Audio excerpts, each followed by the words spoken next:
Hello friends, and welcome to Webronaq. Here's a question to start us off.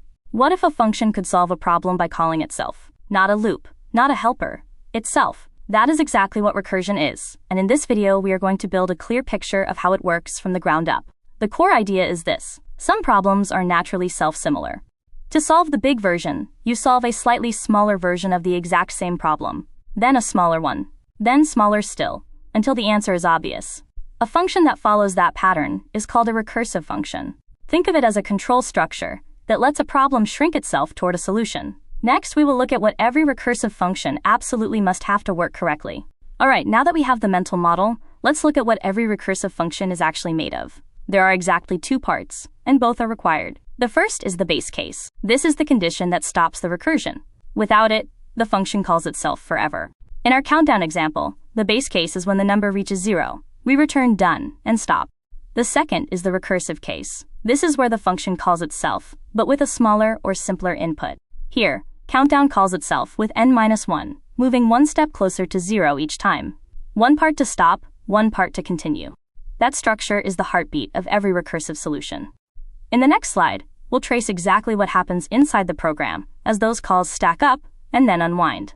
Alright, let's trace exactly what happens when we call factorial of 4. A cleaner example than countdown for seeing the stack in action. Factorial of 4 calls factorial of 3, which calls factorial of 2, which calls factorial of 1. Each new call is pushed on top of the stack. Now we have 4 frames stacked up, each one waiting. Factorial of 1 hits the base case. It returns 1 immediately, no more calls. Now the resolution travels back down. Factorial of 2 receives that 1, multiplies by 2, and returns 2. Factorial of 3 receives 2, multiplies by 3, returns 6. Finally, factorial of 4 receives 6, multiplies by 4, and returns 24. The stack unwinds from the top down. Last in, first out. Every deferred calculation settles in the exact reverse order it was stacked. Next, we will compare this recursive approach to writing the same logic with a loop. Alright, now that we have traced the call stack, let us zoom out and ask a bigger question. When should you actually use recursion? Here are two versions of factorial side by side. The recursive version says, if n equals 1, return 1, otherwise return n times factorial of n-1.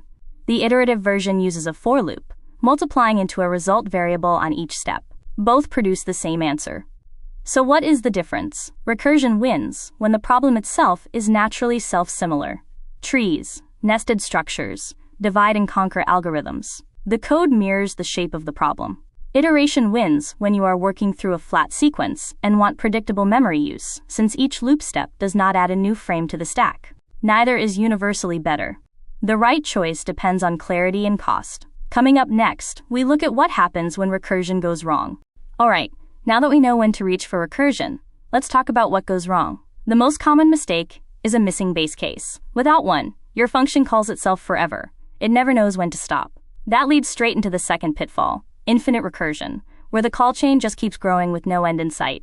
And here's where the third problem kicks in. Every function call takes up space on the call stack. Stack memory is limited, so when calls pile up without resolving, you hit a stack overflow, the program crashes. These three failures are really one chain reaction.